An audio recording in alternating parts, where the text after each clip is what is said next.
Their name was a direct cry from the underside of history, the Poor People's Campaign.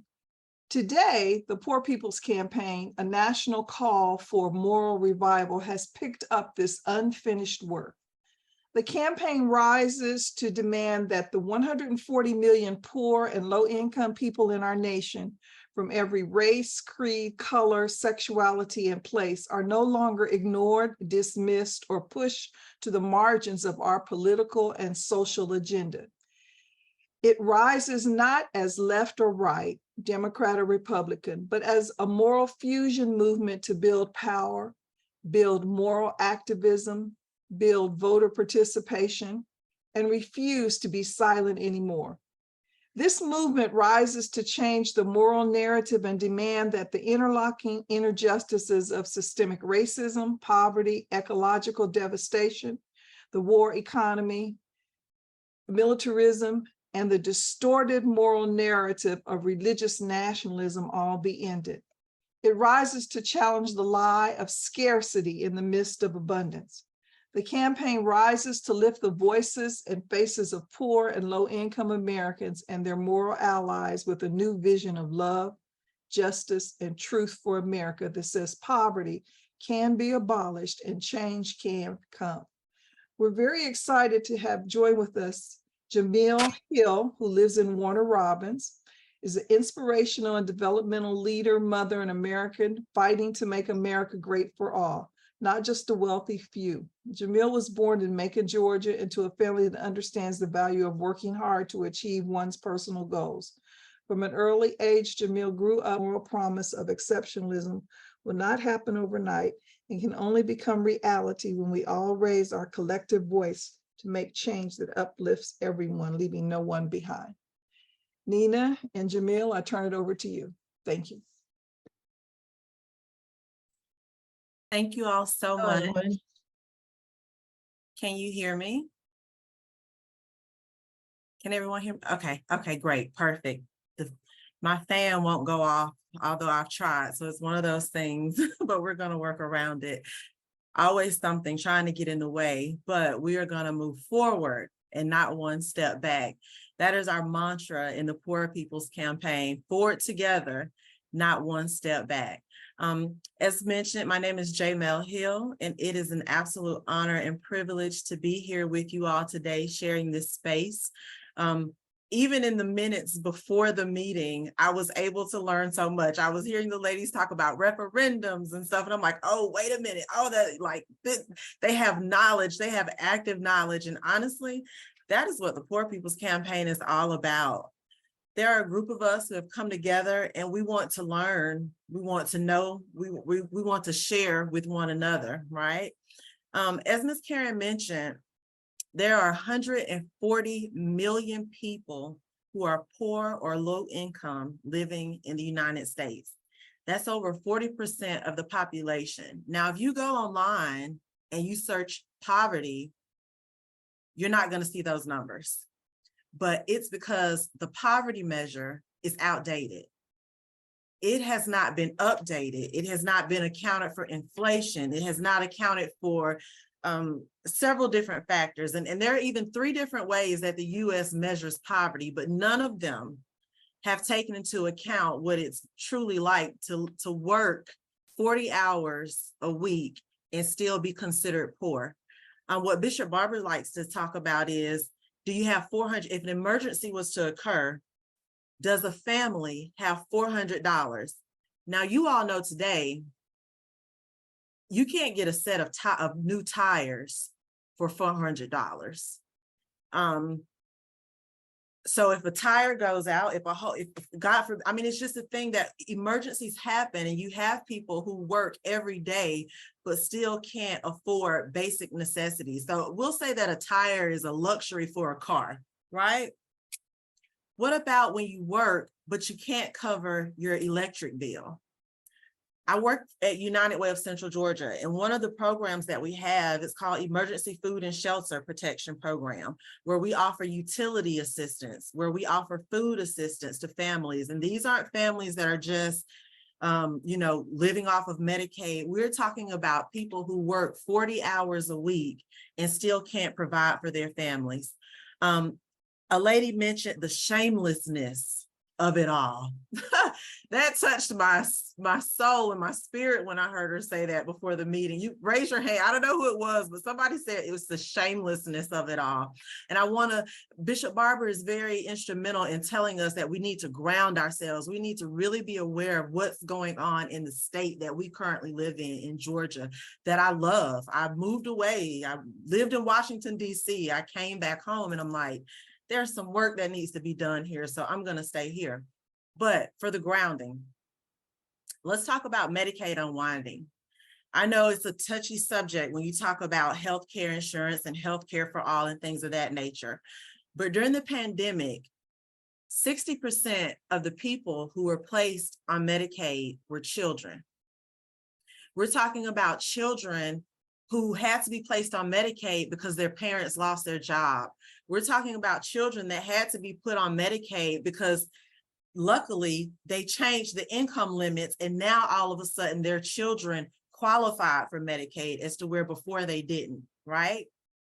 Even though Georgia is sitting on a surplus of over $11 billion, our legislature, well, let's talk about local, we can talk about federal, it's all the same.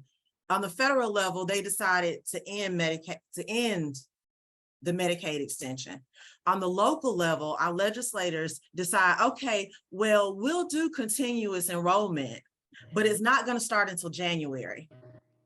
Medicaid ended, the pandemic-related Medicaid ended by May.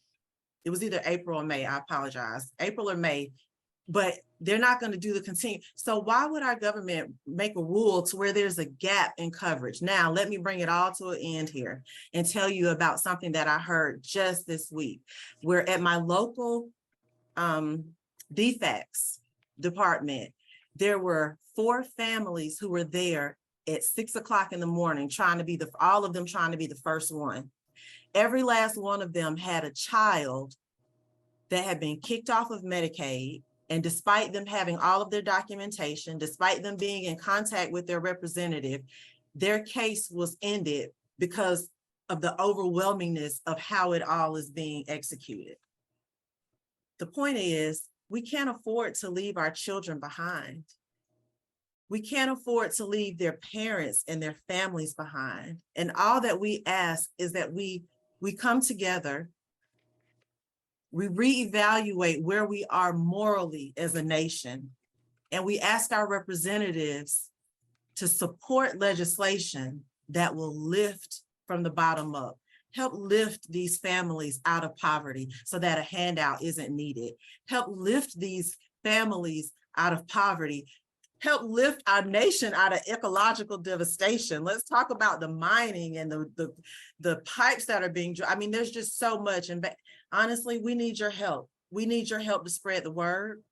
We need your help to let people know that we are here, that we exist, that Reverend Martin Luther King, he started this movement after the fight for civil rights because he said, it's not about white and black. We are all in this together.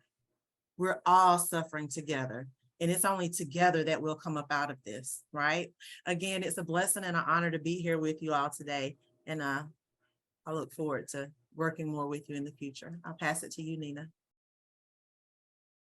Wow, that is a wonderful act to follow. You've hit all the key points. I did want to share a few more things with the folks here. And again, thank you for having us. Let me share my screen. So following up on what JaMelle said, we need all oars in the river, in the ocean. I don't know how the saying goes, but to do things to keep these points in the forefront of America's mind, and definitely in the forefront of the minds of our representatives. So one thing we recently did about a couple of weeks ago, end of June, Georgia delegation from our coordinating committee and the campaign, along with 30 plus other states, were in Washington, D.C. for what we called the Moral Poverty Action Congress. impact, right? Impact, not CPAC. We've heard CPAC. Some other groups have that. We have impact because we wanted to make sure that these issues are, the impact of these issues are being brought to our representatives on the national level. It was a 3-day event. We had time where we were gathering, learning policy from top economists and public health activists. We were sharing stories about our states and the impact of poverty and the other, what we call interlocking injustices on our state. And we also went to visit Capitol Hill. Some of us had appointments, some of us just did cold knocking on the door. And these are some of the pictures that you see from all of those type of activities.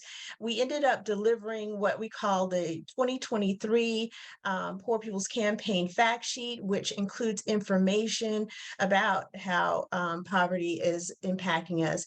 But also the big overarching message was this one. Let me see if I can, oops, sorry. Get to my next slide. Here we go. Impacts message. Today, poverty is the 4th leading cause of death nationwide. It is a death sentence for Americans. It is a moral travesty, so to the point of the person that JaMelle heard, and a detriment to the soul of our nation that poverty kills more people than homicide, yet the powers that be don't want to address it. And this is part of a quote from Bishop Barber. Let's stop sharing for just a moment.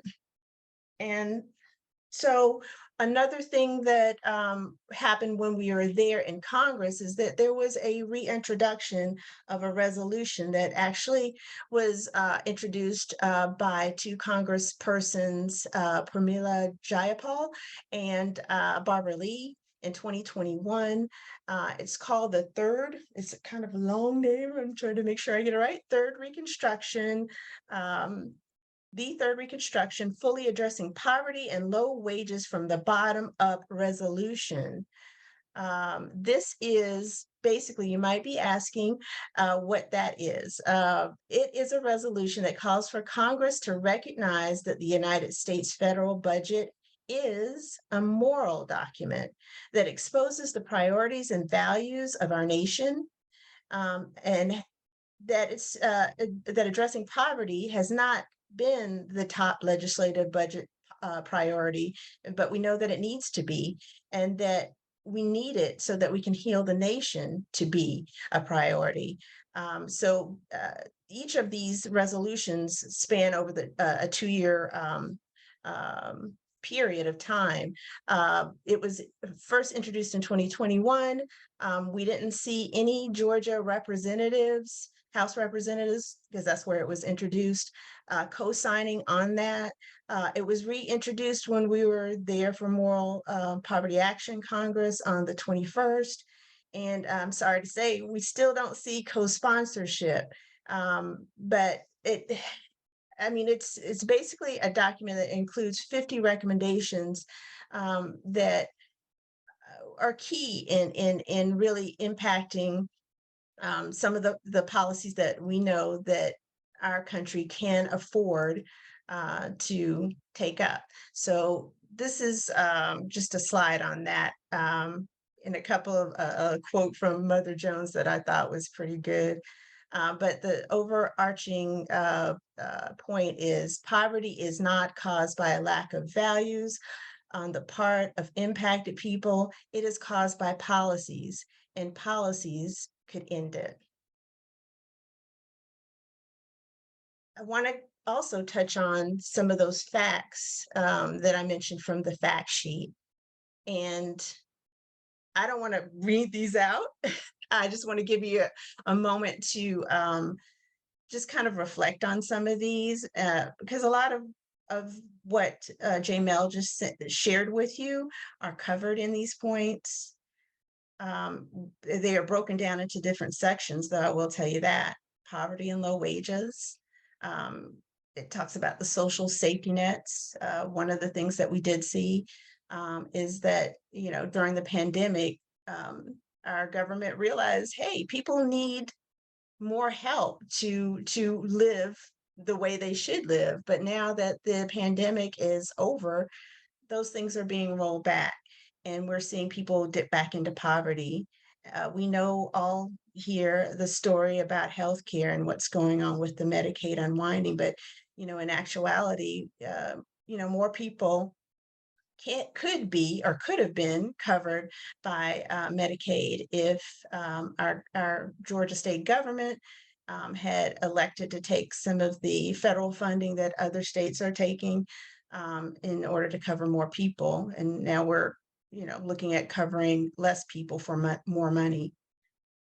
It touches on the climate crisis and ecological devastation, things that we're seeing right now. I think I just heard that the last few days in this last week were some of the hottest on record for decades, maybe even hundreds of years, but definitely things are getting hotter, and that expense falls disproportionately heavier on people who are poor or low wage, low income.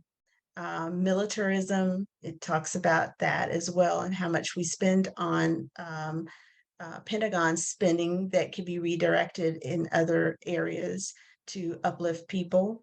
And then, of course, the things that are the monies that are going towards our police forces for things that are just outrageous in terms of military type equipment. And it's touching on democracy in our state. And we all know about SB 202 and all of the other legislation that keeps being rolled out, that people are claiming are not really impacting voting because of the numbers of people showing up to the polls. But we know that it still does impact folks, and especially poor and low income people who need some of those ways to get to the polls that maybe some of us here on the call don't even need, because we have employers who let us go at a certain window of time. And we have, schedules that let us do that voting more conveniently. So I'm gonna kind of wrap it up and just highlight some things that what the campaign is doing in Georgia. One of the things we're doing is growing the campaign. We are a nonpartisan political fusion campaign of impacted people, faith-based partners, and advocates sharing a mission and vision. And so we are continuing to build our movement across Georgia. One of the things that we really want to do is kind of break outside of the box of Metro Atlanta. So we would definitely be appreciative to anyone here who has connections with people who you think would be interested in joining the campaign. Just have them be in touch with us. I'll share some information with you later in the drop it in the chat about how you can do that. From the other corners of Georgia, because we know that these issues are all across Georgia and not just concentrated in Metro Atlanta. Identifying, lifting up, and deepening the leadership of those most affected by systemic racism, poverty, the war economy, ecological devastation, and building unity across the lines of the division is another part of our mission. We are definitely focused on hearing those voices and putting those faces out front of people who are directly impacted by all of those things. Those are some of the interlocking injustices that are in our mission to fight to improve. Spreading the word about our mission and uplifting those voices, like I just said. And we do that through social media, but also through earned media and educating and organizing outreach and direct action. One of the things that we'll be doing, planning for coming up soon, which is the last bullet point there, is mobilizing people from across Georgia to come up to the Capitol with us and let their voices be heard, and let our legislators know that we can do better for the 4.4 plus million poor and low income folks that reside in our state. So lastly, how can you do more? You can join us and help us connect with others across the state. Like I mentioned just a moment ago, if you are on social media, please find, and like I said, I'll have information for you, and Karen will definitely share some information from us with you. Find us across our platforms. We have a Facebook page. We're on Twitter and also Instagram right now. The national campaign also has a YouTube channel. And you know, that's one of the most effective ways across generations to get the word out. But there are also other ways as well.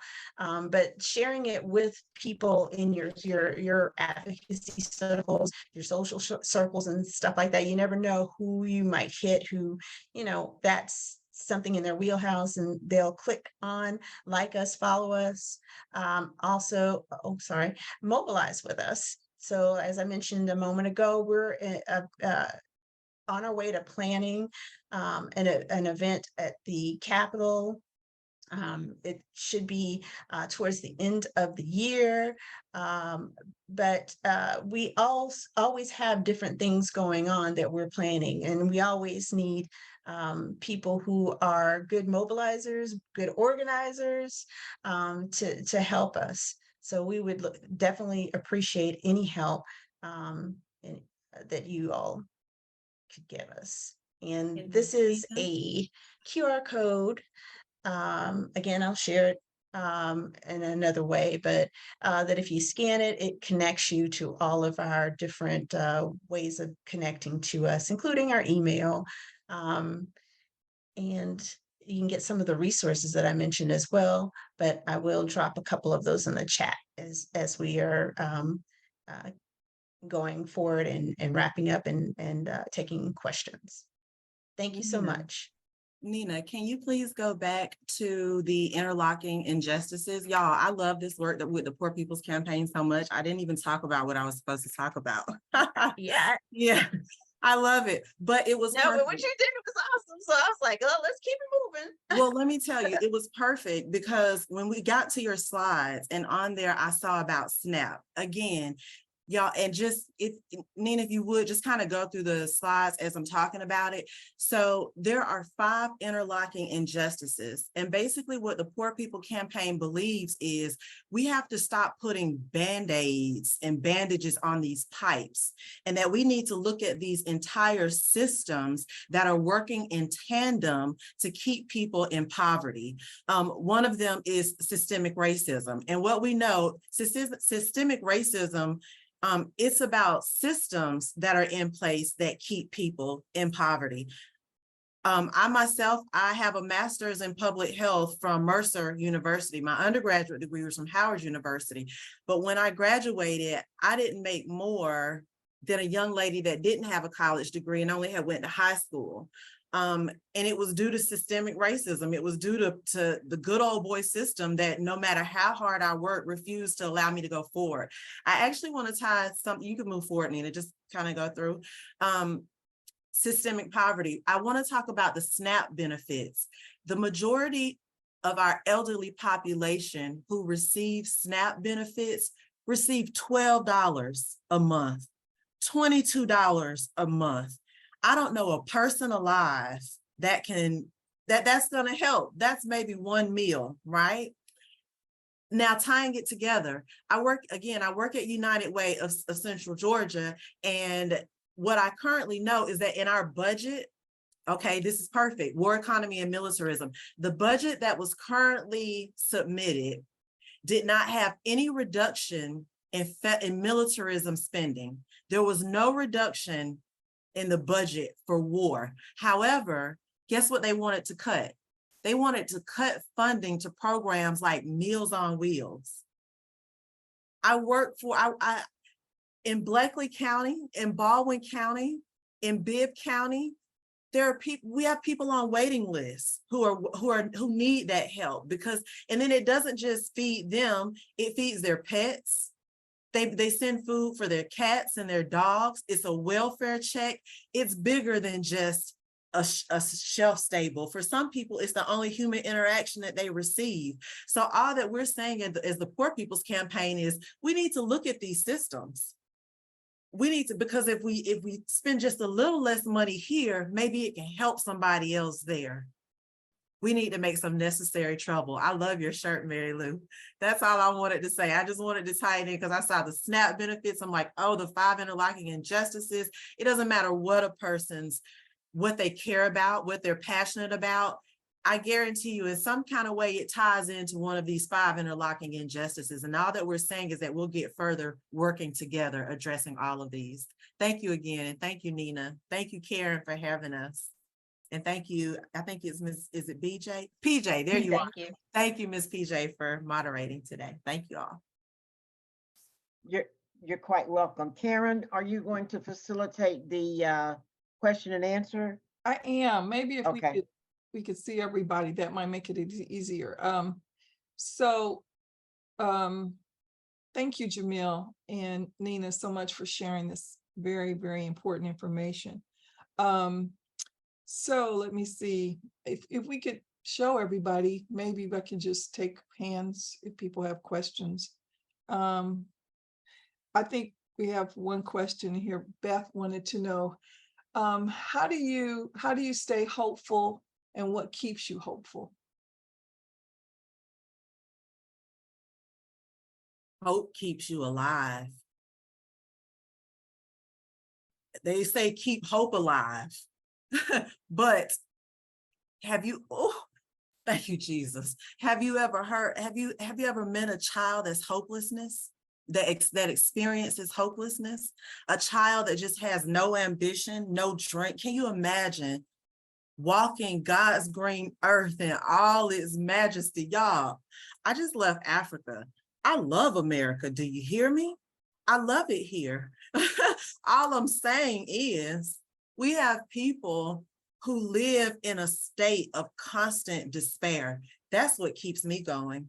Because if somebody doesn't, at the Poor People's Campaign, we try to give people a stage to have a voice, to have their story shared, because a lot of people are unaware.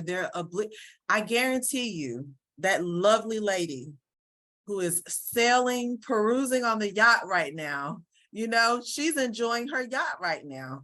It's a lot of people who are just going day by day, who are just enjoying their lives, and they don't know what's going on in the world. We need to tap into our moral consciousness and remember that America is stronger together. America as a country will only win when its people are united around a cause. And what's a better cause than us and our future and our legacy? Go ahead, Nina. Again, she said it all, you all. But personally, for myself, I'll say, my faith definitely does. I know, what, for me, God says that we are to do, love, justice, treat others the way we want, not just treat, but love others the way we love ourselves. And I think we have the capacity to do it. We might have to keep reminding people about having that capacity to do it.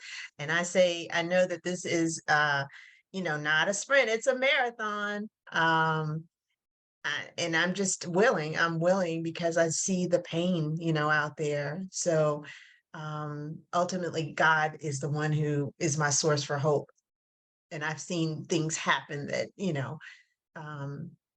that proves that point. Thanks. Is there another question? Oh, Pam. Yeah. Pam. I heard you guys say you're nonpartisan, but I'm wondering what you can do as far as work on elections, on electing specific people. Is that something you can do if you base it on their policies rather than their party?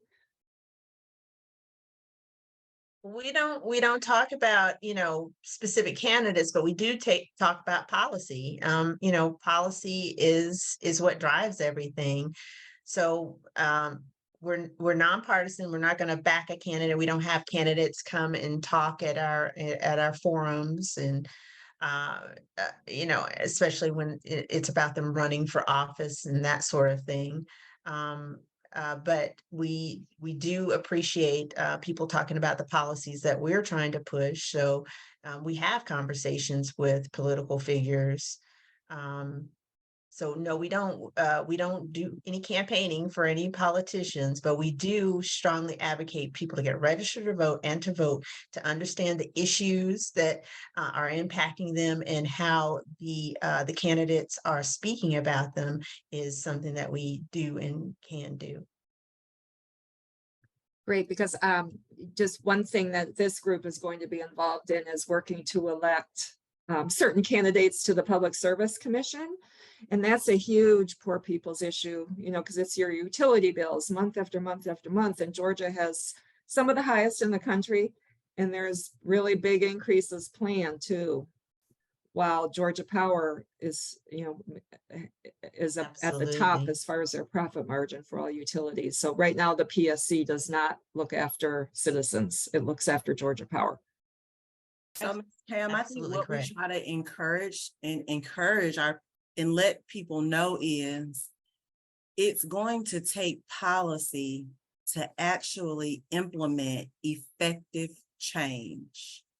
If you don't have policy that supports low electricity bills, then you're not going to have low electricity bills.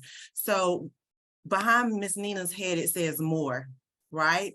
We want to mobilize, we want to organize, we want to register people, and we want to educate them.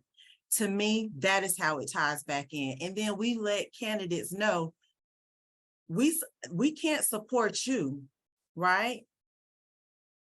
But there are 140 million people that we're trying to get their ear and let them know that if they support the right candidate, if they support the candidate that supports them, if they support the candidate, see, it's about educating people about their power and the power of their vote.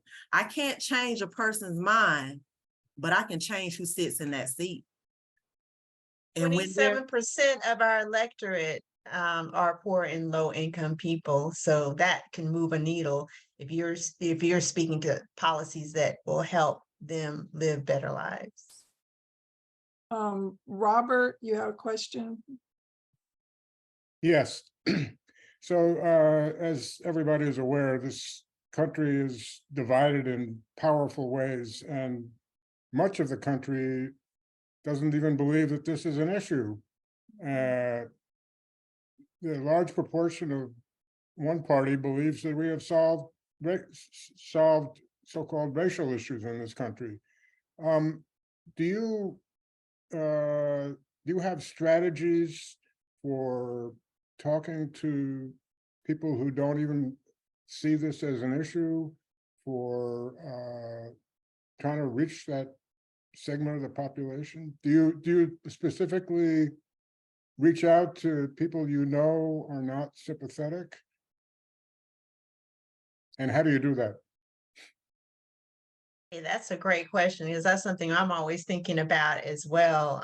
Especially like when we had the issue in our with our legislature about not expanding Medicaid. I just really, the word that I heard was that they didn't want to take the federal money and have that federal money dry up, and that's why they, and that's always kind of the narrative. But then they're never really talking about other ways that they can make it happen. They're just, picking that one thing out and saying, well, we're not going to do that because of so and so, but they're never coming up with solutions. I think in my mind, the answer to your question is, yeah, we talk to everyone. We try to talk to everyone. Even when we went up to Capitol Hill, we were not just delivering the information that from the fact sheets to, people that we thought were maybe more in the, in line with what we agree with. We delivered those packets everywhere, including Marjorie Taylor Greene's office.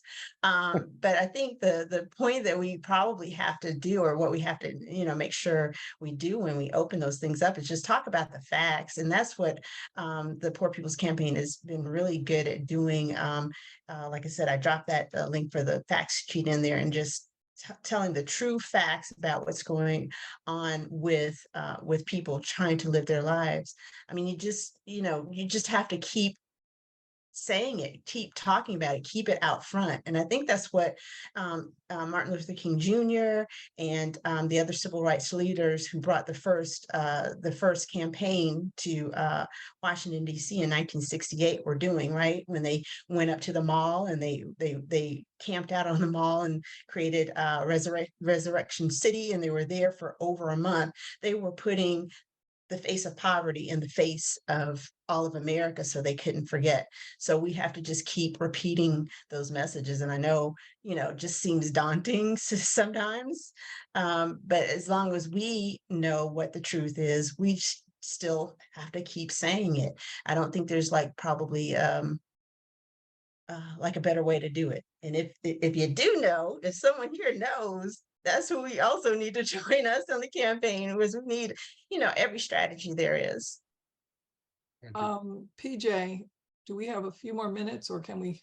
Yes, we have a few more minutes, and may I ask a question?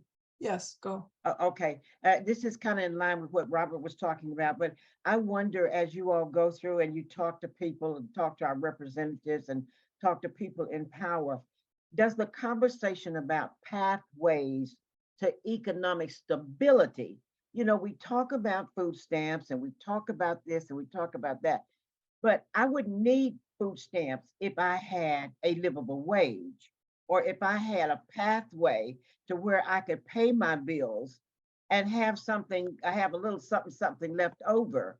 So I'm wondering, what is the pulse? What's the temperature? I mean, those subjects, I know they come up, Poor People's Campaign, I know it comes up, but what is the temperature like in the room when you're talking about these? Is it evasive? Is it receptive? I mean, like you said, somebody just said a few minutes ago, they talk about what they can't do. Does anybody talk about what they can do? I would love for you to go to our website and see, we had faith leaders go to Washington, D.C., sit in a room, and we actually invited the congressional people to us to have them talk about exactly the things that you just mentioned. Bishop Barber did it previously during the 2020 election. He had all of the presidential candidates come to the Moral Congress and speak. I would love for you to see their reactions. You can see it for yourself. That's basically, you can see, and we had people who, got the same partisan rhetoric. Every time they said something, it's like they've been conditioned to say the same partisan rhetoric.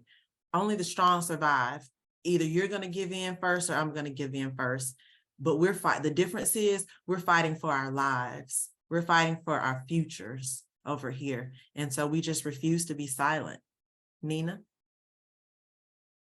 Right, and I definitely understand the thread that both you and Robert were talking about. I think also it's about getting to the poor and low income people and making sure that they are, and that's what we try to do in the campaign, they are speaking to their representatives more about what they're living through, because they are living through it and they need to have that voice with their representatives.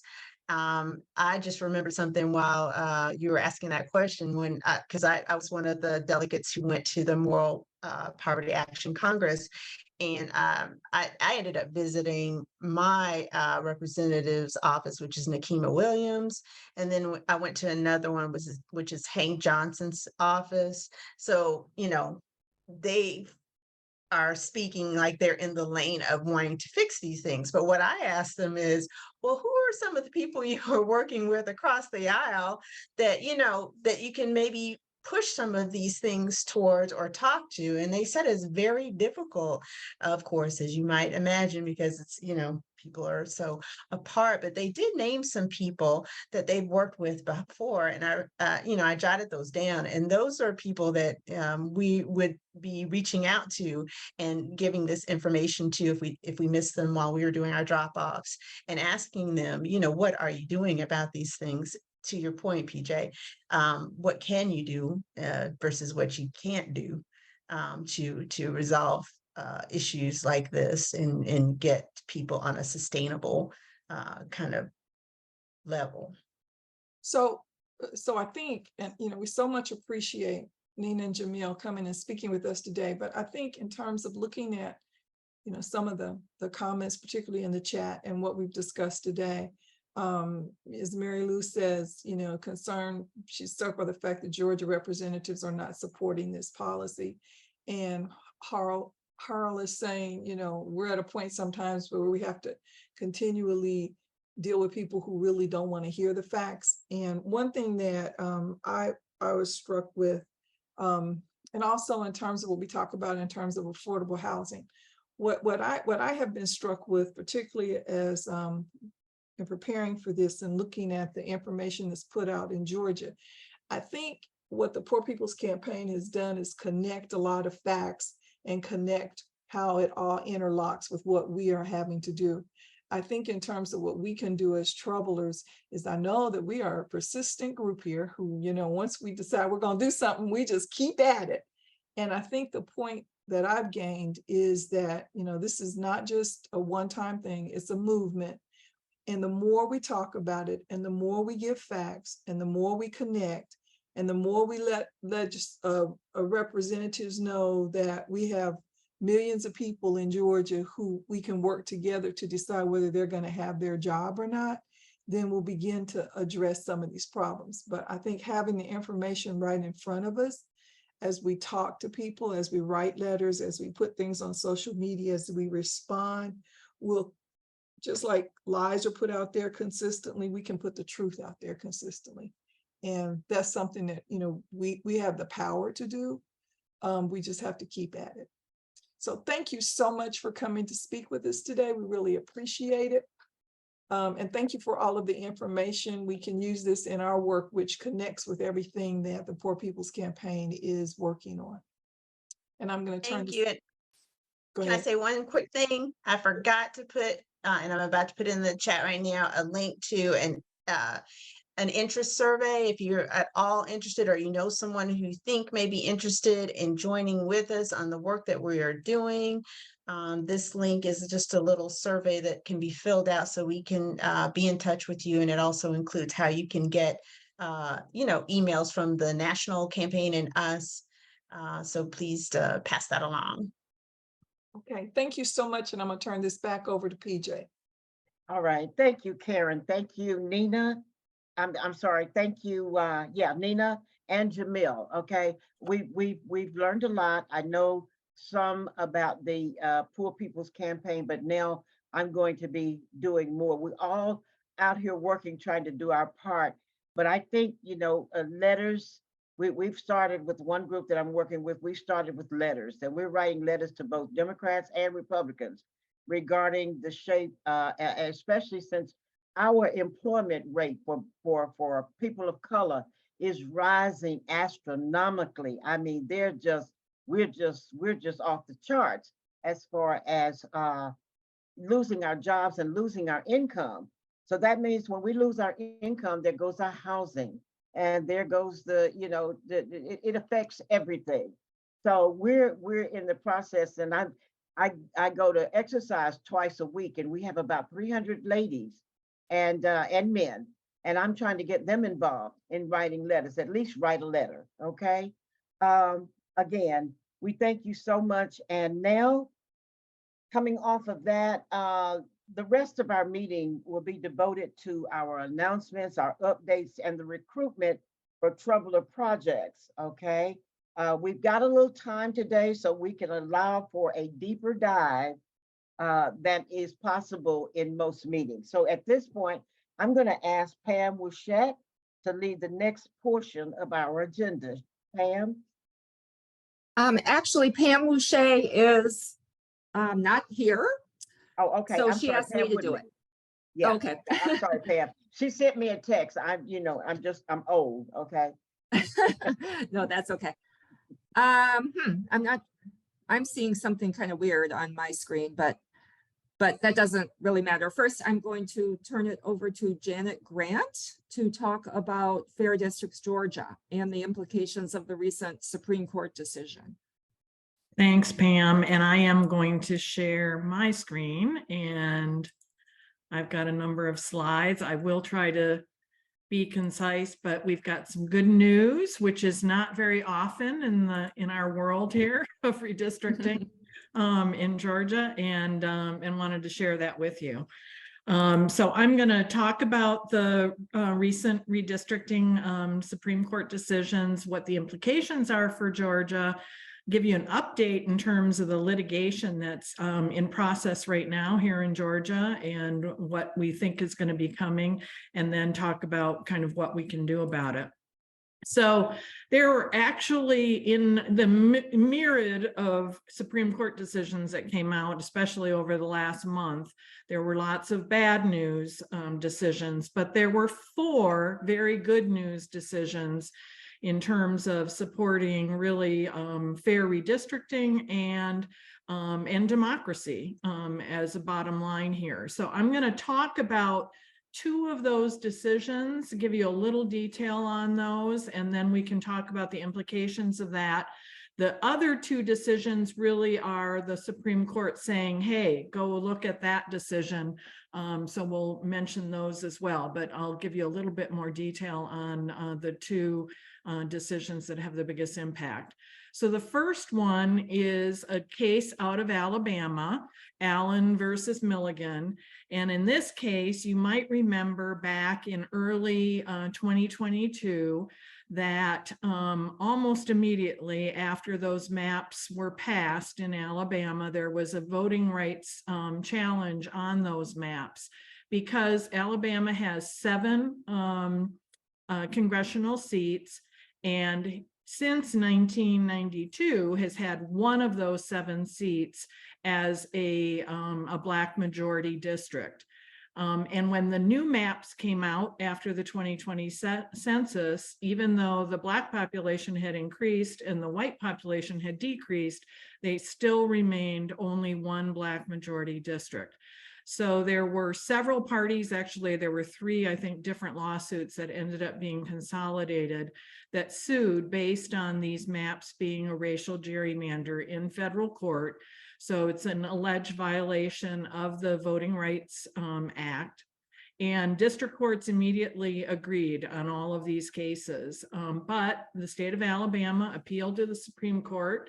And unfortunately, Georgia also supported that with an amicus brief, supported Alabama. And initially, we were very concerned because the Supreme Court, on their quote shadow docket, accepted the case, but put a stay on that lower court ruling.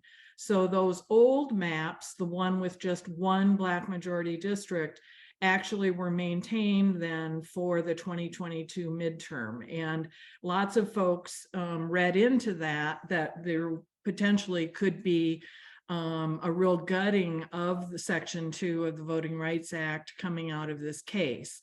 But when the ruling came out, yay, they ruled actually 5-4 in favor of the plaintiffs and found that these maps were a violation of the Section 2 of the Voting Rights Act, and that it met the Gingell's test, which is a test that there's been precedent in previous Supreme Court cases and court cases to use these criteria in order to identify whether in fact there has been a Voting Rights Act challenge. And we again were concerned that that could be gutted in this decision, and in fact they upheld it.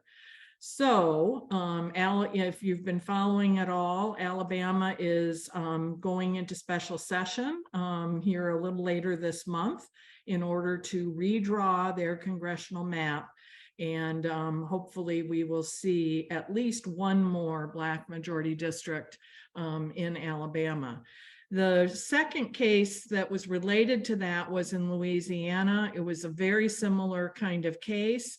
And essentially what the Supreme Court just did was kick it back to the federal courts, saying that given their decision in Alabama, that needed to apply also for Louisiana. So we're also expecting the same in Louisiana in terms of moving forward with new maps for next year.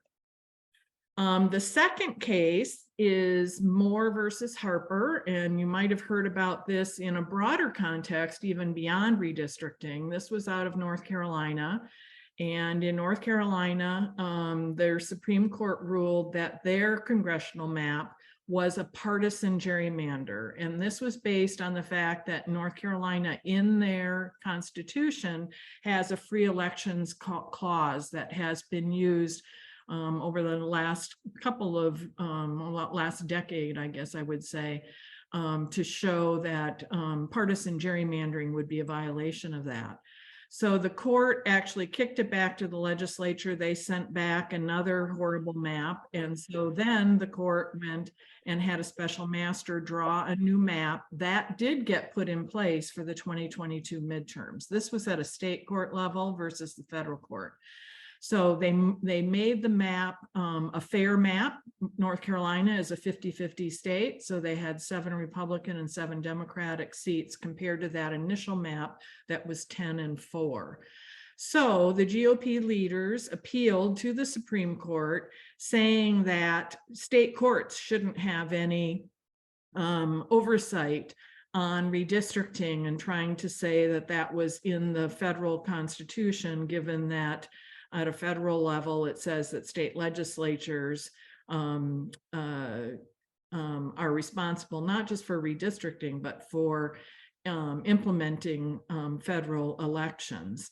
And so they advanced this theory that was called the independent state legislature theory, that again would have had much broader implications beyond just redistricting, that state legislatures could do anything they felt was appropriate related to federal elections. And given some of the issues that we had in 2020, there were a lot of folks that were concerned that if this was in fact adopted by the Supreme Court, that state legislatures could play amok with election results in 2024.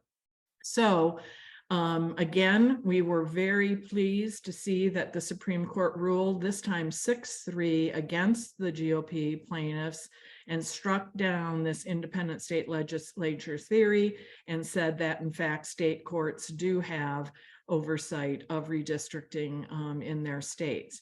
However, in the meantime, the North Carolina Supreme Court reversed their original ruling because they had an election in the midterms last year and now have a GOP majority on the Supreme Court. So they took this case back up earlier this year. And so we are anticipating that there could be some worse maps put in place even after all of this, but at least we were saved from the independent state legislature theory.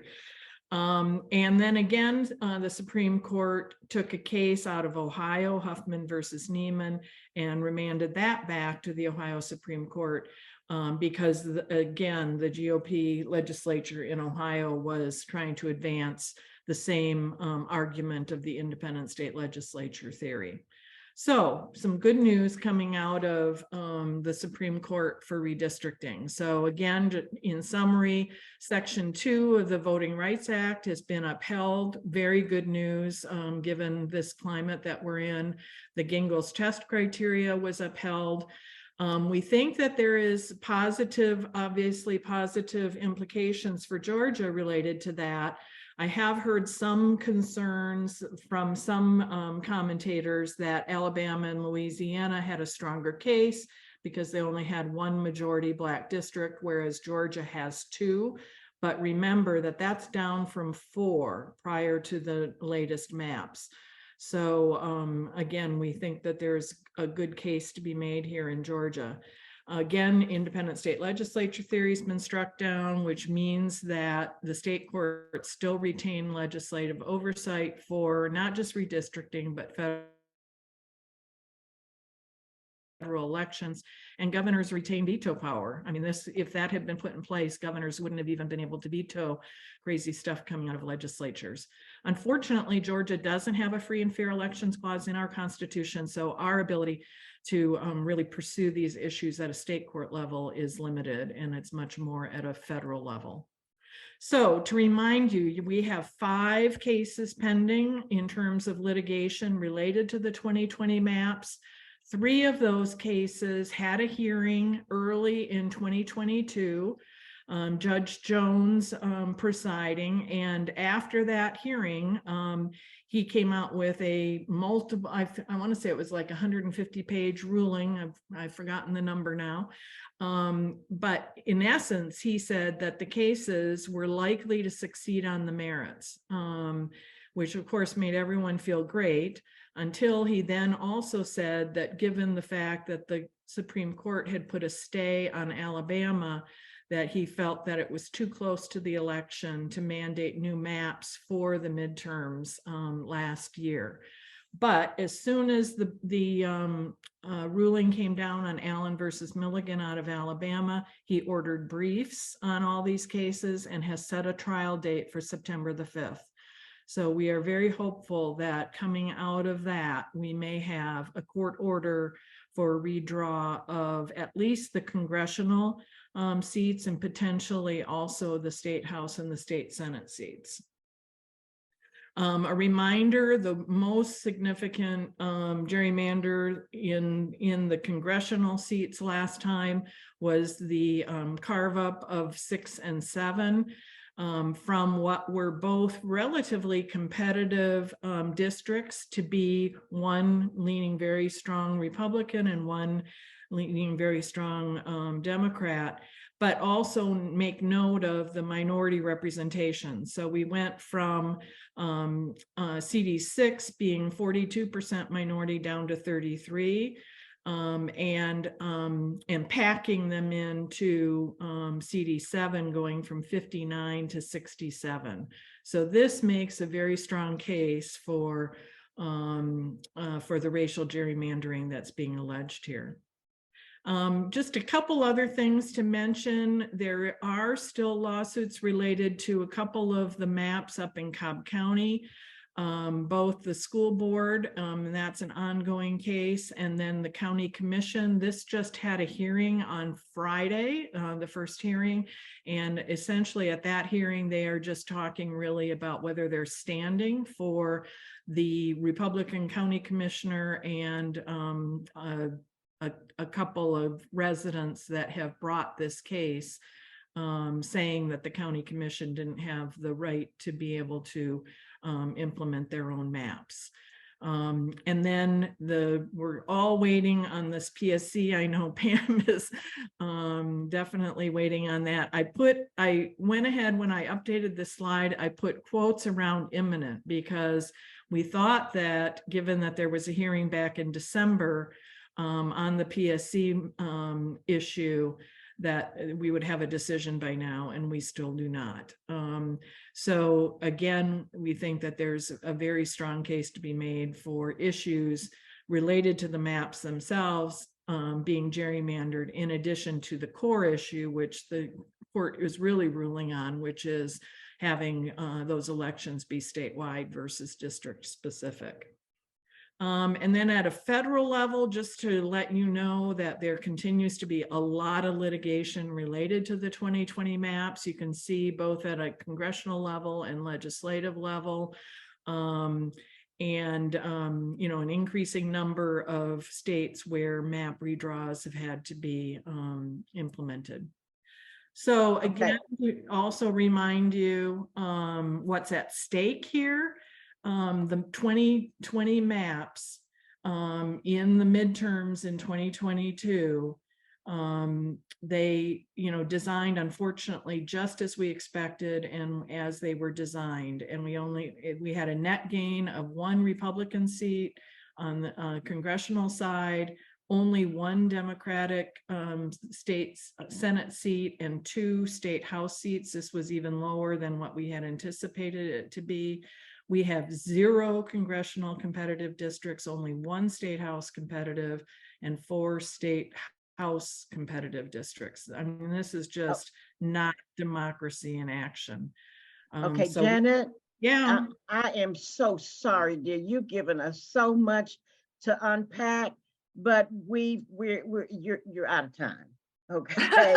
Okay. Can Okay, you, well, let me can you just, wrap it up? Can you yep, wrap I it up? will, I will. All right, darling.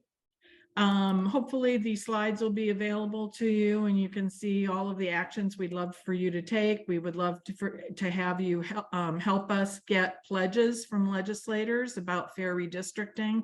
And the biggest thing on the horizon is going to be if we have a court order coming out of these court cases, we will be at that state house advocating for fair maps. Right. We have a town hall scheduled in August with really national and state experts on all of this to talk about the Supreme Court decisions and the impact on Georgia. So we'd love to have you join us on August 16th. And then the last thing I have is completely separate topic, a different hat that I wear related to working the polls here in DeKalb County. I'm an area manager for what we call Area 8, which is the greater Clarkston area. And I have a need for a variety of reasons. In the 9 precincts that I'm responsible for, I have openings for poll manager, assistant manager, and check-in clerk, and would love to have folks join us in this very important work, really on the ground, making democracy happen. So let me know if you're interested, and we will get you the information and get training, etc., to be ready. This will be a good year to kind of get a practice session prior to 2024, when we're going to have a number of very important elections. Okay, I'm done. All right, thank you, Janet. And now we'll turn to Connie Rose to tell us about Team Libertad.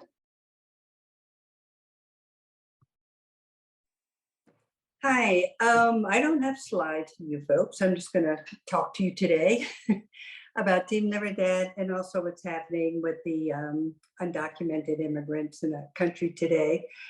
Before that, I'll give Janet a quick shout out because I do work the election with her along with some other troublers and all, and it's a wonderful thing to do. So, but back to the immigrants. I was just going to give you a little background of what's happening in the country with the immigrants, then talk about Team Libertad. So I was going to take you back to the pandemic, and imagine most people have heard of Title 42. And just quickly, in case you've forgotten what that is, but Trump put it in the rule in action, and it was to quickly expel immigrants who entered the United States without permission, rather letting go through the legal procedures to consider their cases. So this really increased the number of people apprehended and quickly deported. And the other piece for that locally is to assist these arrests.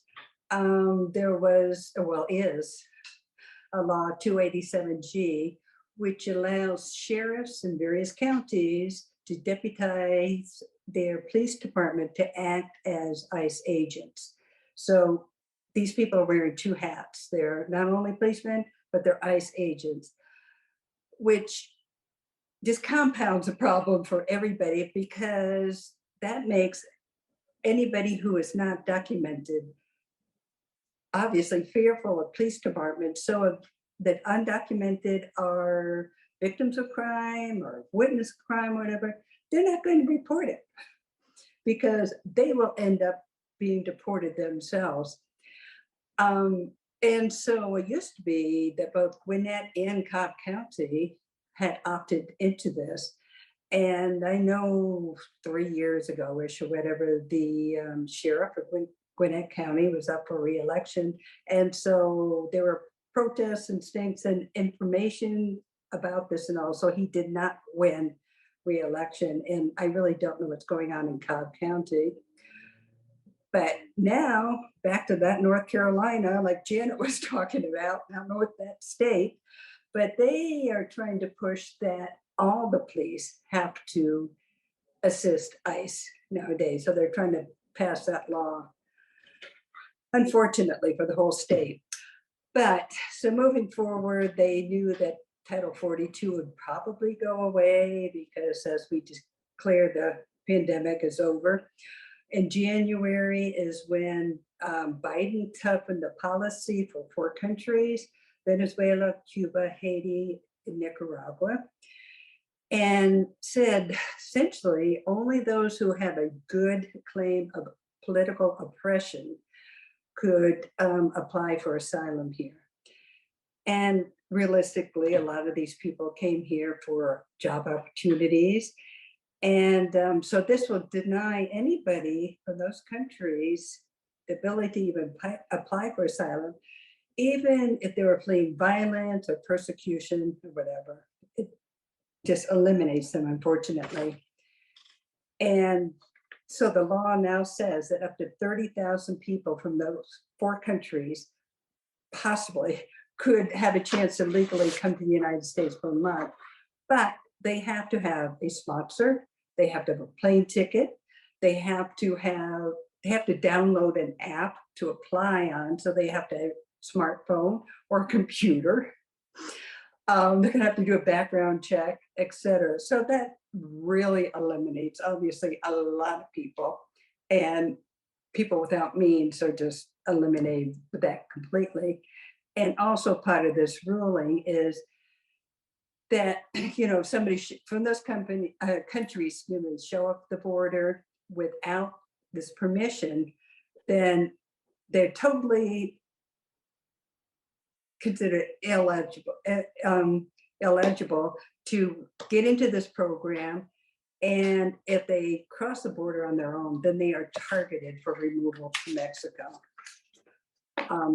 To be honest, I don't know why he picked those 4 countries, except for there were a lot of people at one point coming from those 4 countries, but I would presume he has to have some other reason besides that. But Title 42 did end May 11. So that eliminated this quick expulsion of asylum seekers. So now they can claim that they want to seek asylum. Moving forward, what's happening right now in Georgia, that there are a record number of immigrants in Georgia who are seeking asylum. And they know that because when people come out of detention, they have to say where they're going to live, et cetera, and where they're going to report to ICE. So by those numbers, they see there's a record number here in Georgia. Now we have almost 5,000 in that category now. And in the country right now, we have almost 30,000 people in detention centers. So in detention jails, because they truly are jails.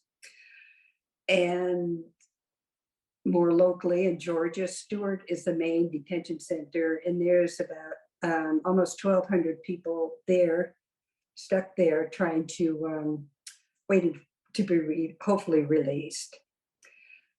In the country today, there are almost 800,000 asylum cases are pending the immigration court's backlog. So the point is, I don't know the answer to this. We don't have a good system. And I feel very secure in saying that these people have given up a lot to come here. And you know, their families, their lives, their culture and may never get back to their country. So nobody takes this lightly to come here. And I know we're short on time, so I'm trying to move ahead for you all. So today, for the airport, I'm talking about Team Libertad, which is, in case you don't know, it's Spanish for liberty. It's a 501c3. We are part of Inspiritus, and we have some other troublers who are working with the airport. Yes, I'm looking at you, Pam. And these people are legally released to be in the country from Stewart Detention Center, which is down in southern Georgia. We get releases 5 days a week. Some come in mid-afternoon, some come in the evening. Again, they're all from the center. We get somewhere between 5 and 20 a day recently, but everything's subject to change when it comes to ICE. We assist them when they get to the airport.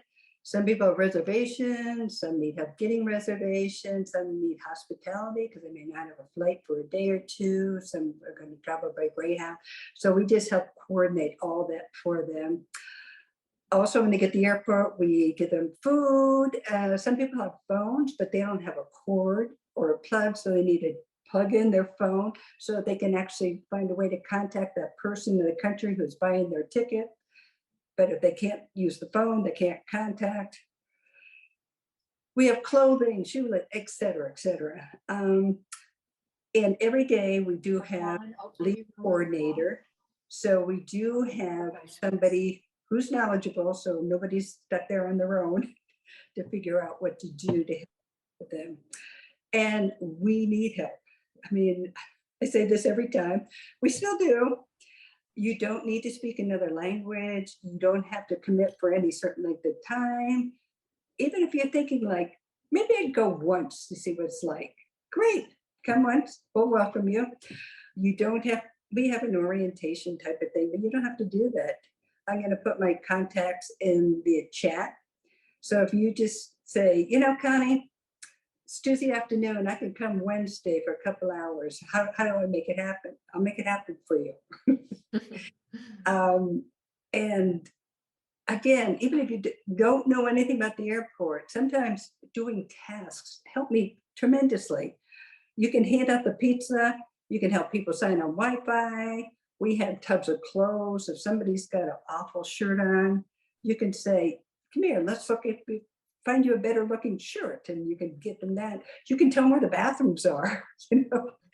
And if you want to go the next step, get on your phone, your Google Translate, and find their language and just say to them, do you have a reservation? I mean, that's a huge step in itself.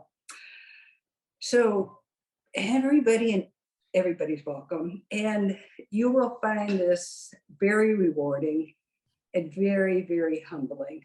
Let me tell you, when I was at the airport on Friday, I just want to give you an example.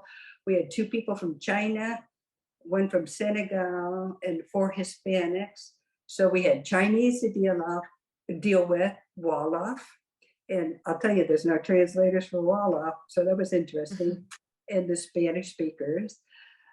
We do have a list of people who speak different languages. So fortunately, the Wolof speaker, there was some of the green vests the people have at the airport. This wonderful woman came up, talked with this man, helped figure him out. And with him, actually, he was supposed to leave the next day. I was not comfortable for him staying in the airport by himself since nobody speaks Wolof. So trying to figure out if we could get him an earlier flight. And this wonderful gal said, how about if I take him home for the night, bring him back in the morning? And, you know, I could cry now. She's wonderful. And so you have wonderful, wonderful moments like that at the airport. You know, the people you work with and the immigrants that you meet. And they are all so, so appreciative of what we do. So again, if anybody has any extra time, we'd love to see you. Or if you have extra money, you can donate. But even more than money, I'd rather see your face at the airport. And I'm probably my 10 minutes up. I don't know if I'm even allowed to do questions, but if they're in the chat, what? We'll do some questions at the end, Connie, for everybody, if we Okay. have time. Okay. Okay, but I'll put my information in the chat and really email me, call me, whatever, anytime, and I'd love to talk to anybody. Okay, thank you. Yeah, and I will say I was taken in by Connie's speech at one of these very meetings, and everything she said about it is true. It really is a lot of fun. They're so happy. They're connecting with their families for the first time in a couple of months, and they're all so happy and so excited and so grateful. And it really is fun. So now we are going to hear from Beth Levine and PJ about Seniors Vote.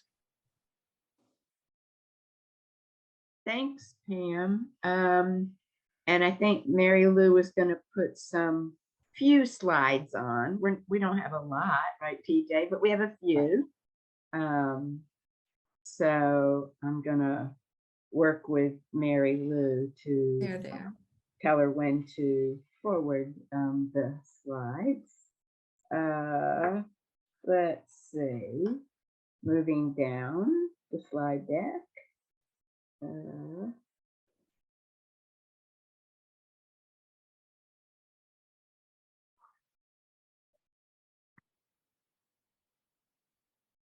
I don't know what number it was. Oh, there we are. There you are. Seniors Vote. There you go. Thanks.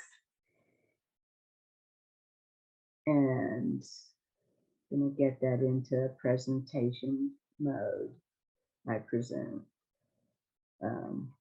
Okay.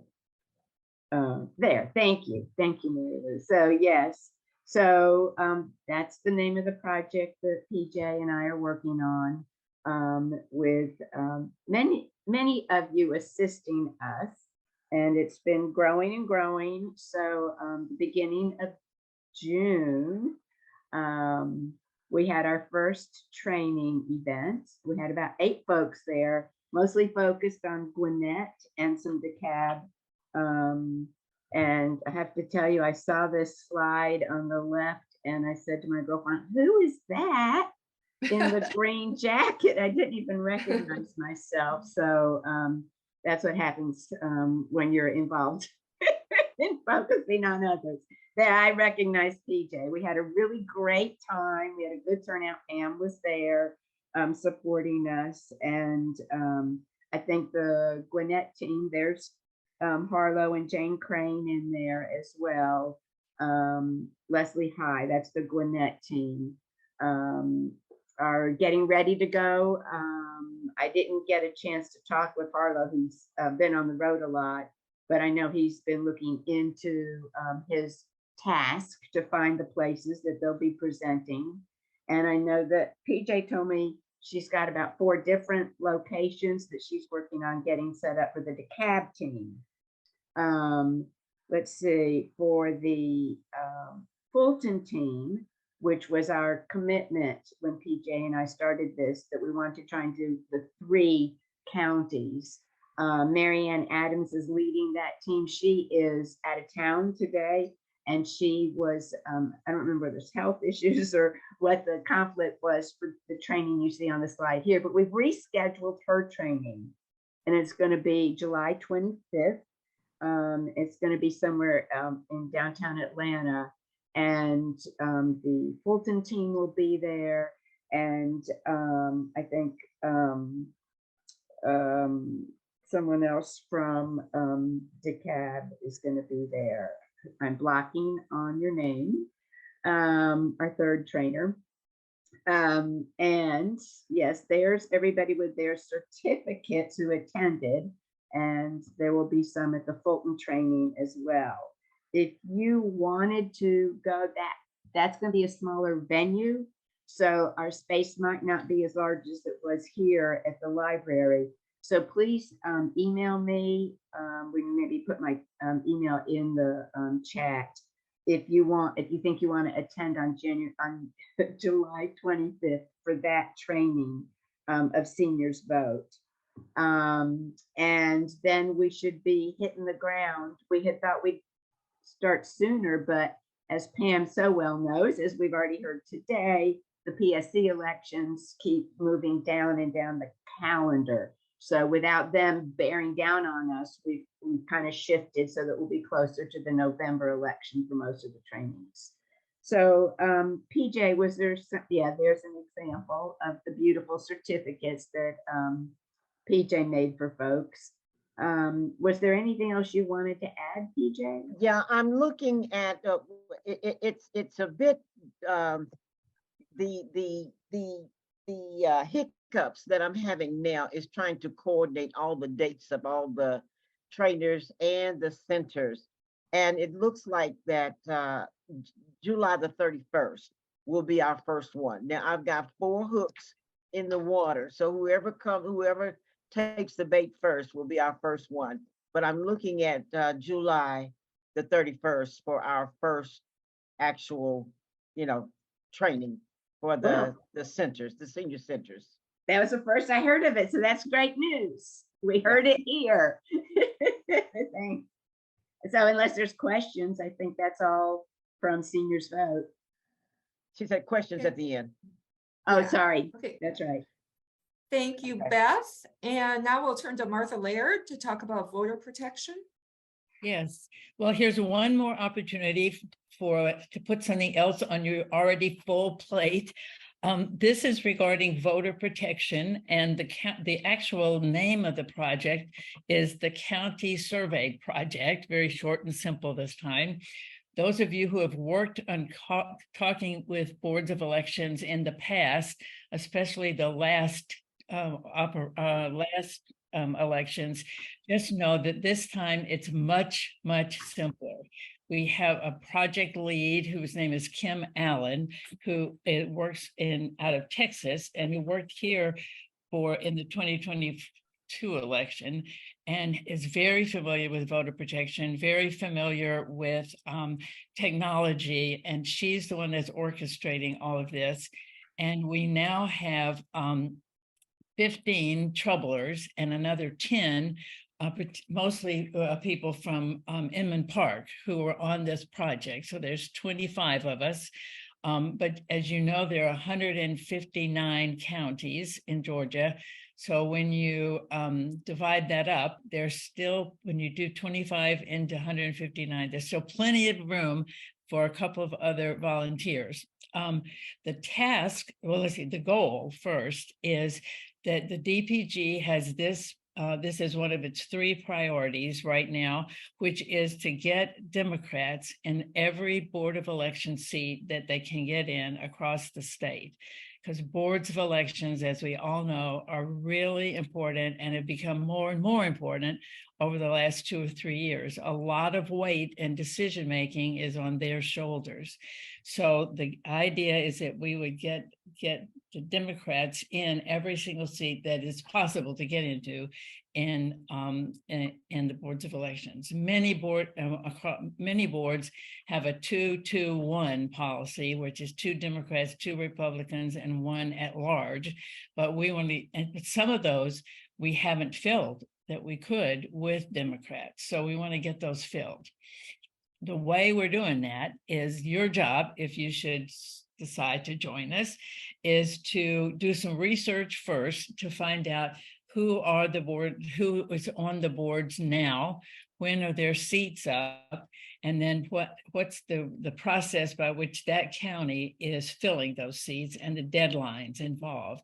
All you have to do is go on the web, find out that information. Then sometimes we'll have to be calling the boards of elections. You put that in a Google form, and that is all gathered together on the back end. I sound like I know what I'm doing technology, don't I? But it's the back end. And the DPG then takes that and ensures that there are people who are interested in being on filling each one of those seats. That is not our job. Our job is finding where those holes are and reporting them. Let's see. Timeline. And how many you would not have to have all 159 counties. In fact, you could have anywhere from 2 to 8 counties. That's what we have right now. Some people have 2, some people have 8.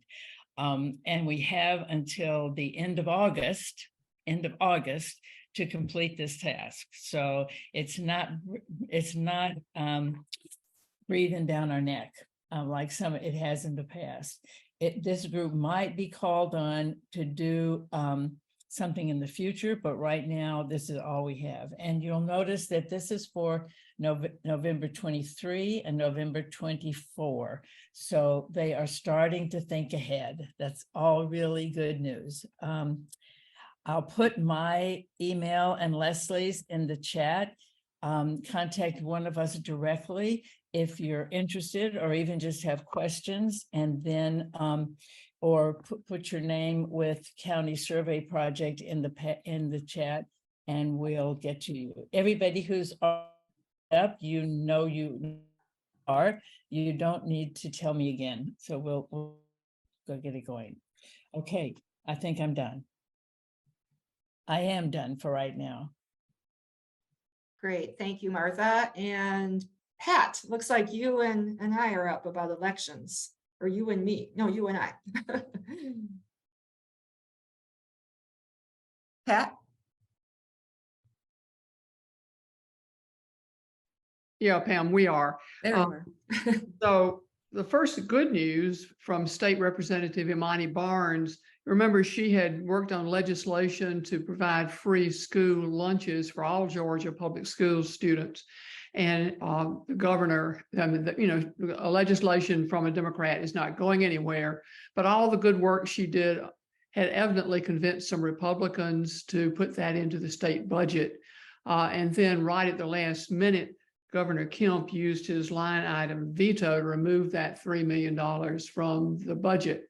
Well, evidently, a lot of Republicans were not pleased with that decision because Kemp has now ordered the State Department of Education to use federal funds to have that funding for this year. So the $3 million is going to come out of those federal funds. And that means that many, not all, many deserving students here in Georgia will have free breakfast and free lunch in the upcoming school year. So good news after we had it is disappointing news. The other thing that's going on with election work, Pam Woodley and I are working with Bob Herndon and Matt Hansfield and the Georgia Democratic Party on a project to get Democratic candidates in 50 Georgia House districts that had only Republican candidates in the last few elections. And so trying to get Democrats in those districts who will step up and run.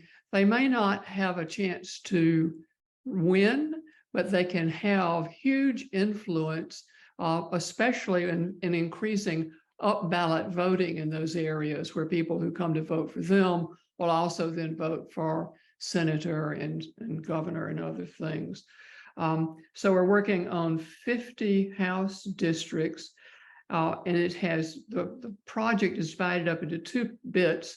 The first is there's a list that Matt and others have put together, and Bob, of people that they know in each of these 50 districts. So it's not a random list, but it's a list of people they've met and talked to that they think might either be good candidates or might know enough people to know somebody who would be a good candidate. And so what the first step is that we are texting those people on those lists. So it's about 150 to 200 people in each of the districts.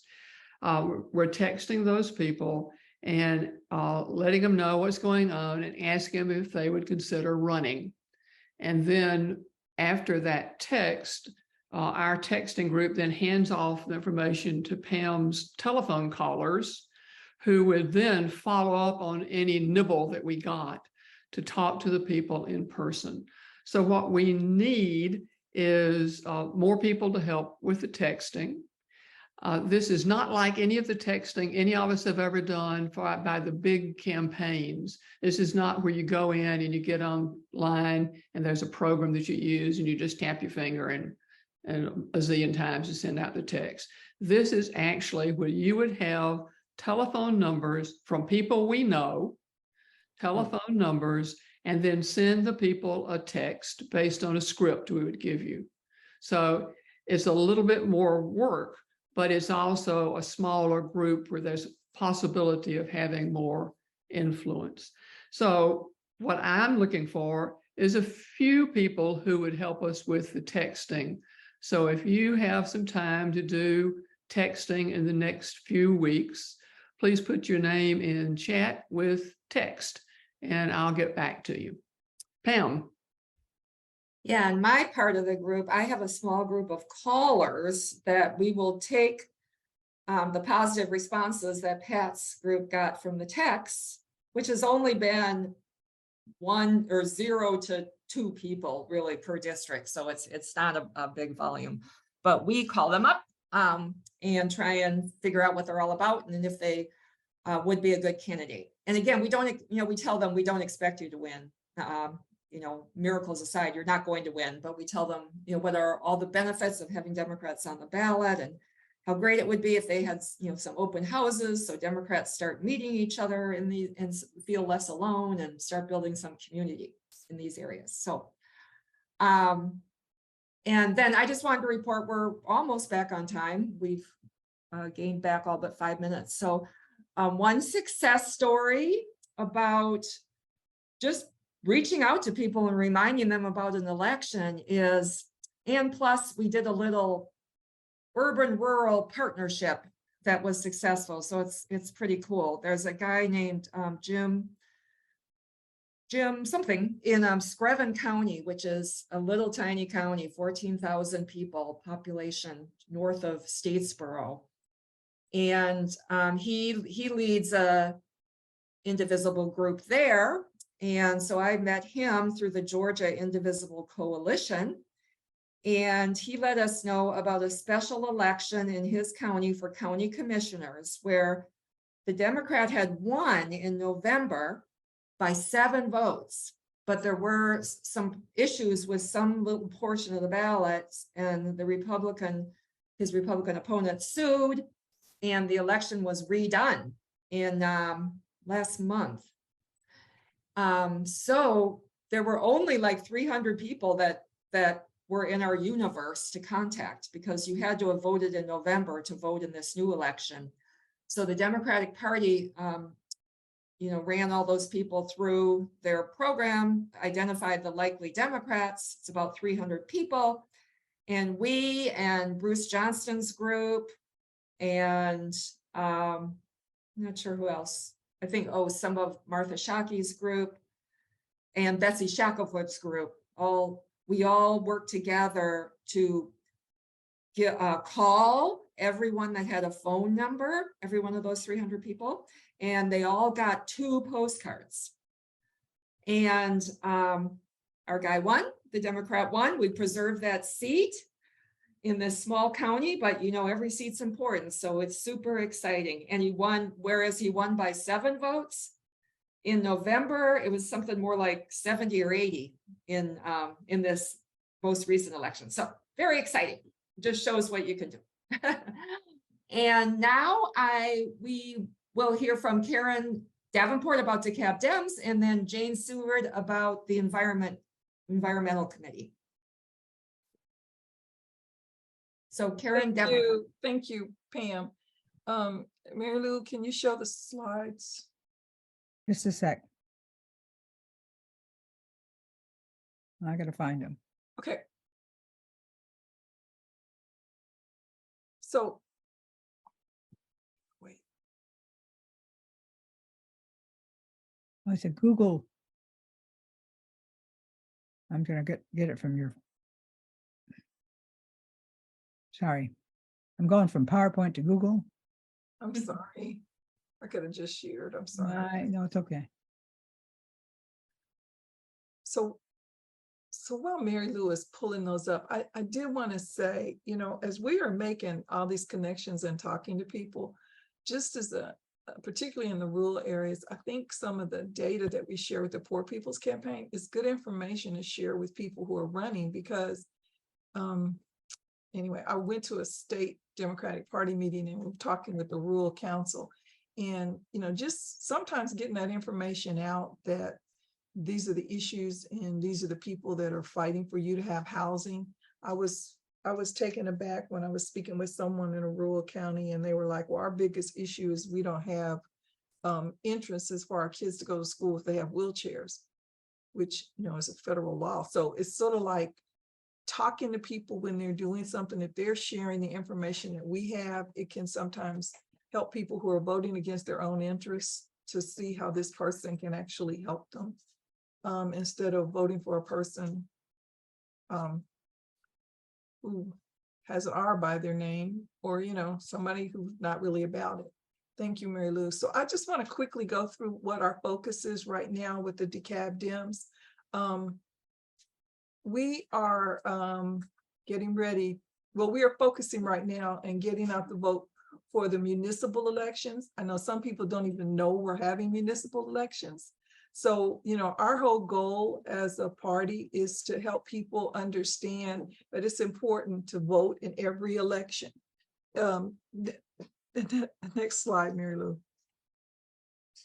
So we have our 2023 GOTV priorities are: we are providing clear, concise information on the candidates and issues. We're organizing consistent structures to listen and talk to citizens. And we continue to recruit precinct and block captains. And every time we do something, every opportunity we have to talk to somebody and give accurate information, that's what we need to do, because when you talk to people in all the different perspectives we have and they trust you as an individual, they're going to listen and keep that in mind. Next slide. So just a reminder, the municipal elections have this particular purpose. They elect the governing authorities, which will either be the city council, city commissioners, or the mayor. And the responsibilities are: the legislative priorities are they set policies, ordinances, resolutions, regulations. And the administrative responsibilities, they're going to implement policies and procedures that were established by the governing authority. Next slide. So these are the municipal election dates, and I really want to, you know, draw your attention to them as you get these slides. One thing in particular, November 7th, there will not only be elections for the municipal elections, but for unincorporated DeKalb, there will be a SPLOST 2 election. And there'll be one other additional question, which our Board of Elections, they don't have all the wording for it yet, but that'll be coming out soon. And then if the people who are opposed to Cop City get 70,000 signatures, then there will be a vote on designated DeKalb, Atlanta precincts, a vote for the Cop City. Next slide. So this is what we're going to be doing. We will be having municipal informational forums where everybody who is running is invited. And we'll be asking them questions that are germane to the municipality that they are running for. We'll be sending texting invitations for every forum. We will be posting vote reminder signs in every municipality. And then we'll also be posting signs throughout incorporated DeKalb. And we're just asking everybody to stress the importance of voting in every election. Because, you know, who these people are on these local levels can make a difference in terms of where money that is allotted to them is spent. I had someone ask me why in DeKalb they have so many food drives where this group lives in Fulton County. They don't have that. And it has a lot to do with who we have at our local level and how they use that federal money to provide that service for the people in the community. So every election makes a difference. Next slide. Again, you know, we're always talking about if you have a minute here, if you have a minute there, but you know, it's the same issue here.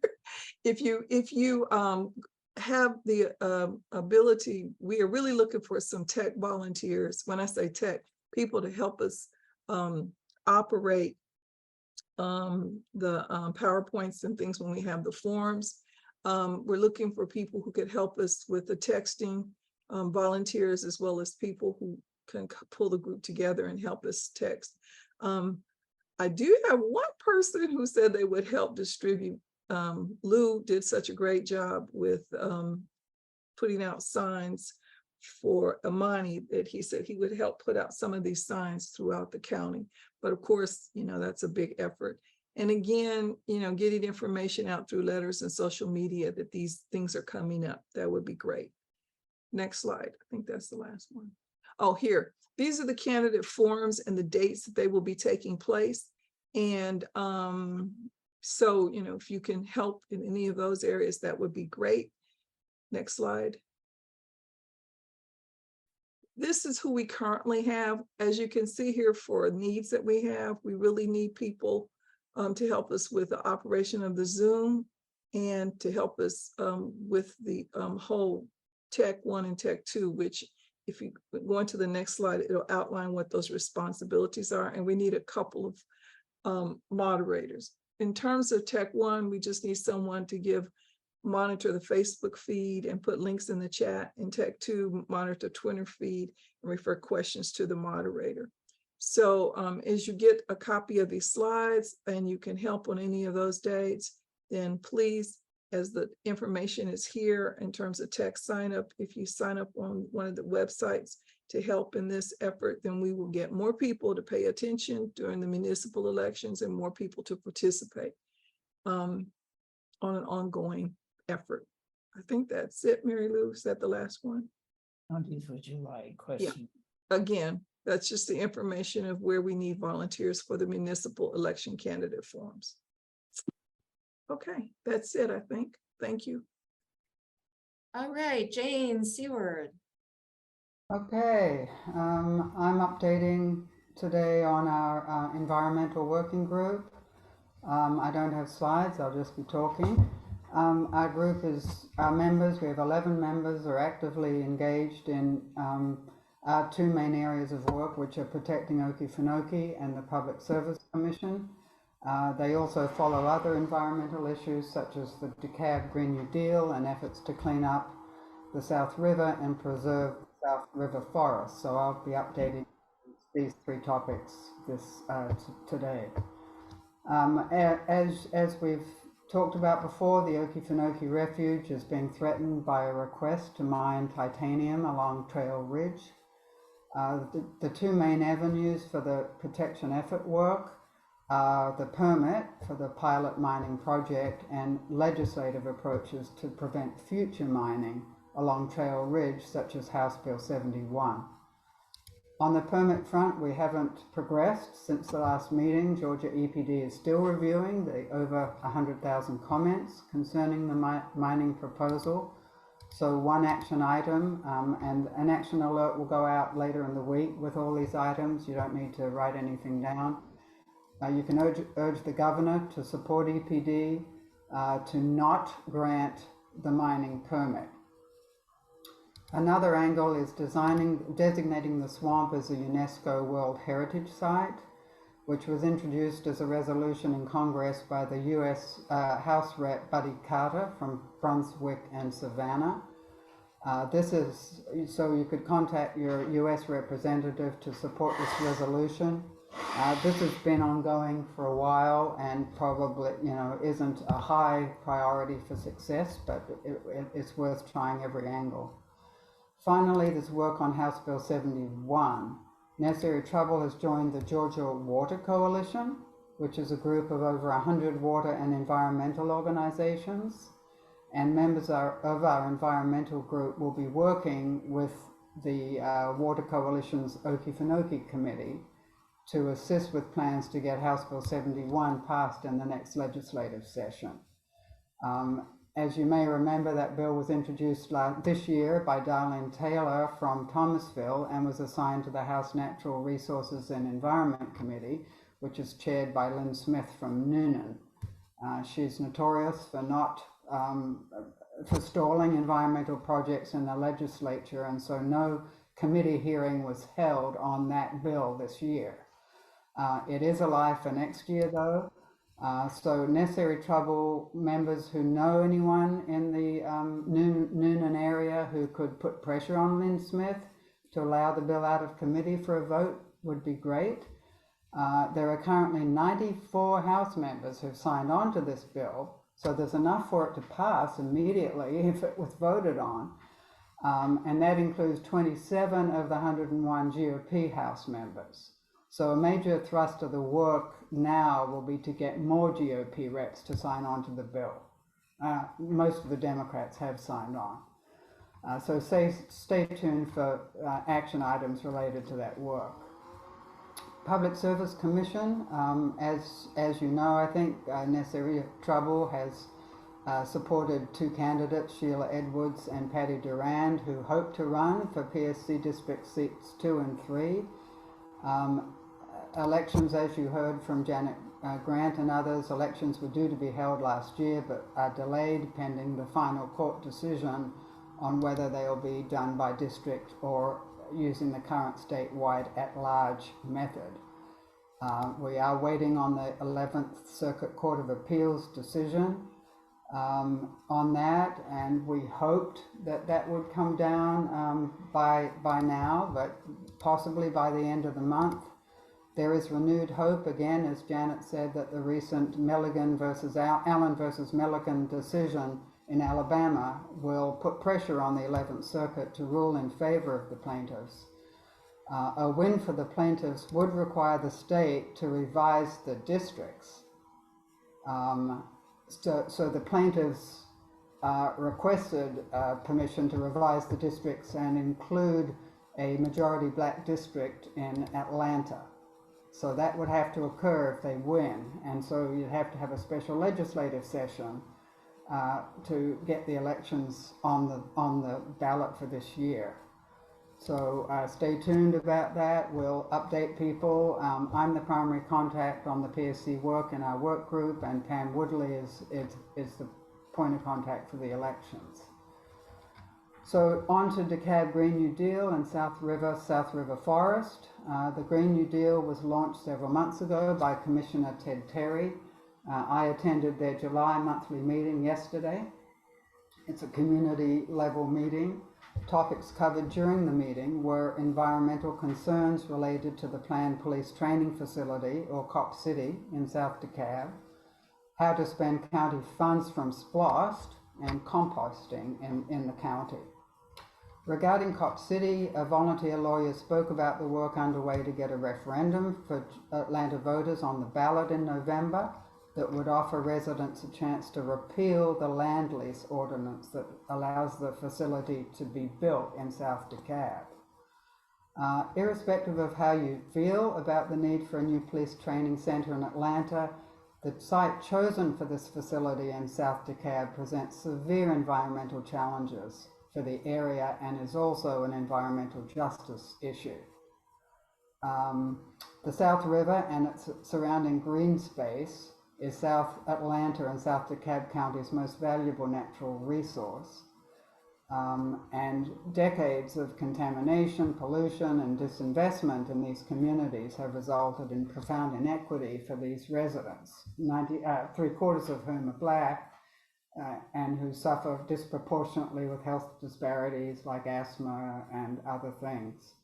There's been considerable work done to improve the water quality in the South River, but the pace of improvement's been very slow. Building the training facility in its proposed location would likely adversely affect the water quality in the South River. The South River Watershed Alliance is working to restore the South River, and we can volunteer with them. South River Forest, finally, is a proposed 3.5-acre conservation area in South DeKalb, which contains the largest contiguous cluster of undeveloped forests inside of I-285. So it really has the potential to be an amazing resource on a scale similar to what happened with the Chattahoochee and the Chattahoochee National Recreation Area for residents of North Atlanta. Community engagement and buy-in was part of the development of the South River Forest concept. Atlanta's police training safety compound is being built in an area of about 381 acres located in South DeKalb, unincorporated DeKalb County. The land is owned by the City of Atlanta. In 2017, the Atlanta Mayor and City Council pledged to designate the same land to be part of the South River Forest, and they incorporated that plan into Atlanta's charter. In 2021, this plan was reversed in their announcement to lease the land to the Police Foundation to build their new training facility. So they reneged on their promise and what they'd put in their charter. So what can we do? Look for an action alert later this week. There is an urgent need for assistance in the referendum petition, which is the main thrust of activities now. This will allow Atlanta residents to decide whether to repeal the ordinance authorizing the lease. To hold a referendum in November, 70,000 signatures are needed by August 14th. City of Atlanta residents registered in 2021 in the last municipal election are able to sign the petition and vote in the referendum. At present, those living in unincorporated DeKalb are not eligible to participate either in the petition or the vote. However, a lawsuit was filed this week to appeal this decision. So how can you help with the referendum? If you're an Atlanta resident and registered to vote last year, you can sign the petition. If it must be signed in person, and you can go to one of two offices, one in Grant Park or one in west side, on the west side. And that details will be in the action alert.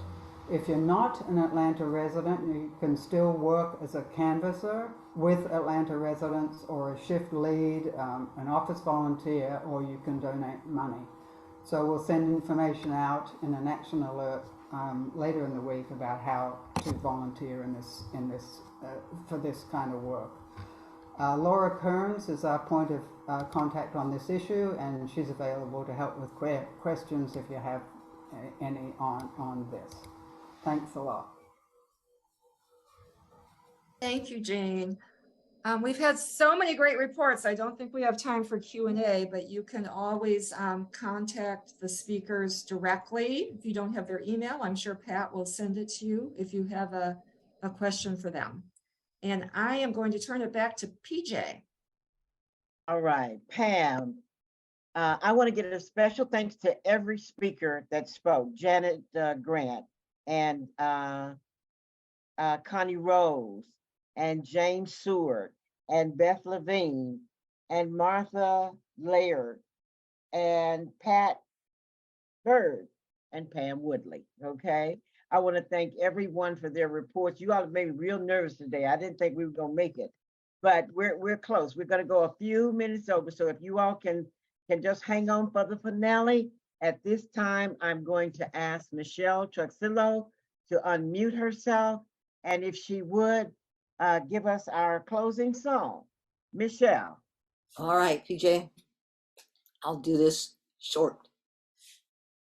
Sometimes I find it really hard to sing because of what's going on in the country and what's going on in the world.